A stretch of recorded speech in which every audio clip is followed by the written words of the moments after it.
With the enduring popularity of the X-Men animated series from the 90s, it was not too much of a surprise when a revival of the show was announced for Disney+.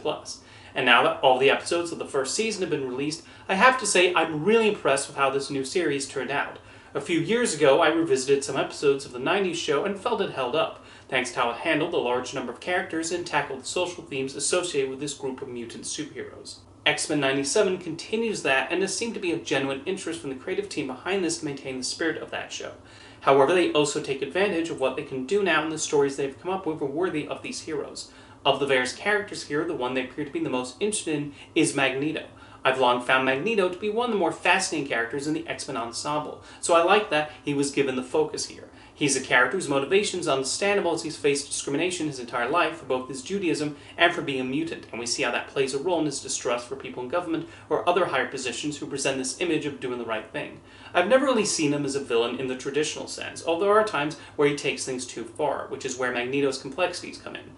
X-Men 97 depicts that very well, particularly through the nation of Genosha and how that develops. We see someone who, for a brief time, wants to continue Charles Xavier's dream of mutants and humans coexisting with one another, but then that immediately comes crashing down.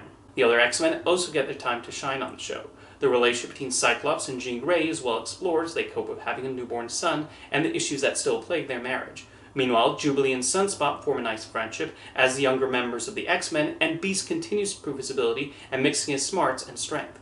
I also like how Morph is utilized on the show, with their shape-shifting abilities put to good use. Something else that jumped out at me was the way Wolverine is used in X-Men 97. I'm so used to Marvel often putting him front and center, but the show recognized they are a group and don't just turn this into Wolverine and his friends. Thus, he only shows up and does his thing when he needs to. Of course, since this is about the X-Men, we get the social commentary that has always been a part of these characters. The whole point of them is to explore discrimination and how certain groups are treated differently just for who they are. There's definitely a lot of that in this show. The mutants continue to face the difficulty of being hated by humankind and trying to prove they deserve the same rights as everyone else. Sunspot is one of the characters the show explores this through, particularly in his relationship with his mother, who sees herself as someone who cares about mutant rights, but mostly displays it for show rather than doing any actual work to make that possible. Something that also stood out to me was the storyline involving Genosha. In the series, the UN hears the testimony of Magneto, a Holocaust survivor, about the discrimination and hatred his own people have faced, and decide to grant the mutants a nation of their own as a place where they can hopefully no longer be persecuted. Does that remind you of anything? The most shocking moment in the entire show, in my opinion, comes at the end of the next episode, when Genosha is attacked by Sentinels. This then becomes the catalyst for several of the show's plot lines, as the X-Men try to figure out the best way to respond to this situation.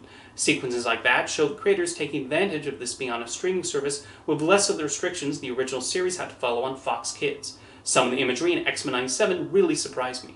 In addition to the destruction of Genosha, there's also a horror-themed episode that goes all out, and a particularly disturbing element of the villain's plan. The animation also stood out to me with the artists replicating the style of the original series. When it's a mostly dialogue-driven scene, the characters have that somewhat stilted animation style.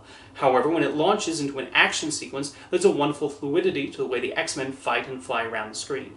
The opening title sequence is also brilliantly updated, perfectly honoring the iconic original intro.